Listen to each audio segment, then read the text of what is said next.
Hello and welcome to the Socks Reviews channel. Spoiler alert, I am going to explain the Guardians of the Galaxy Volume 3 movie in this video. If you don't wish to get spoiled, please click away, right now. If you do wish to watch the explanation, then make sure to hit that subscribe button. Before we start, let me assert you this, in the movie, none of the main characters are going to die, which is what we were expecting since we watched the trailers. Not even Rocket Raccoon or Drax or Nebula, are gonna die, which was pretty heavily rumored. And, I was pretty much surprised by the movie's ending, and, I really dig it. I have to applaud for James Gunn, for giving such a compelling storyline. And I really love the character arc of Rocket, his backstory, his connection with the villain. Talking about villain, Dr. Herbert Wyndham aka the High Evolutionary, played by Chiwetel Ejiofor, has given his absolute best, to make it one of the best villains in the MCU. Every time he appears on screen, you hate the character but, at the same time, you also understand why he is, what he is. He experiments on various creatures, to make hybrid animals, and make them stay on a planet called Counter-Earth. Rocket is one of those experiments which was actually successful. And he sends Adam Warlock to retrieve Rocket, so that he can create copies of him.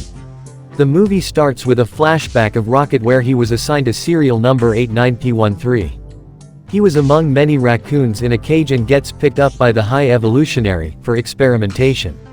In present day, Nowhere has become the headquarters of the Guardians, as we have seen it in the holiday special.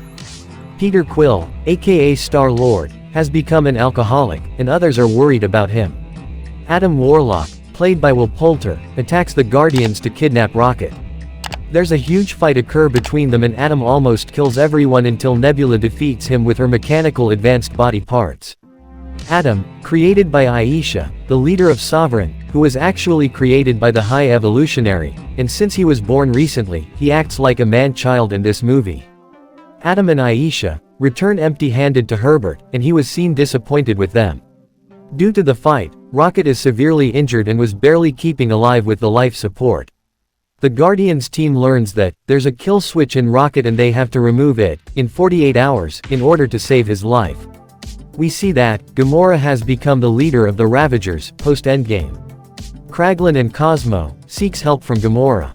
Together, they go to Orgoscope, where High Evolutionary conducts his experiments to retrieve a special code to disable the kill switch. Orgoscope is a massive space structure built out of flesh. Guardians fights with the security and learns that Herbert has already left with the code. They trace the code to Counter-Earth, and travel there to retrieve it. While Drax, Mantis and Rocket remain with Gamora. Quill and Groot board the High Evolutionary's ship. They get captured and the ship prepares to leave.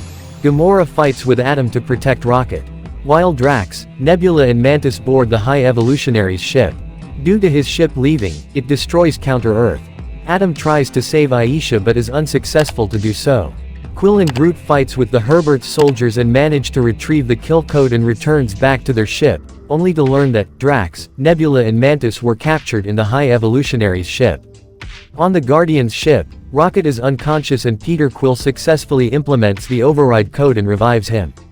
They are met by Rocket's friends, Lila, Teefs, and Floor. Mantis, Nebula, and Drax come across hordes of imprisoned children on the High Evolutionary's ship. With the help of Kraglin and Cosmo, they were able to free the captured children in Nowhere. Rocket comes across a litter of baby raccoons and other test subject animals. He was confronted by a deranged High Evolutionary and he was defeated by Rocket. All the animals and children were rescued before High Evolutionary's ship was destroyed, with him in it. Quill was unable to escape, and was about to die in space, until Adam rescues him. Upon returning to Nowhere, the Guardians team was dismantled to form a new team, where Rocket becomes the leader. Quill leaves for Earth, his home planet. Mantis embarks on a journey of self-discovery. Gamora reunites with the Ravagers. Nebula and Drax remain on Nowhere, to raise the rescued children. We hear Groot say, "I love you guys," instead of his usual monologue, "I am Groot," or, "We are Groot." In the mid-credits scene, the new Guardians team consisting of Rocket, a fully grown Alpha Groot, Cosmo, Kraglin, Adam Warlock, Phyla, and Blurp, are shown undergoing a new mission. In the post-credits scene, Quill rekindles with his grandfather, Jason Quill, on Earth. The final title card displays, the legendary Star-Lord will return, which is a callback to 2014 comic run, hinting at a new storyline in the future of MCU. Let me know in the comments, if you have watched the movie, what are your thoughts about it? Or when are you going to watch this movie? Subscribe to Thaqi Reviews channel for more such videos, and thanks very much for watching, and I will see you in the next video. See ya.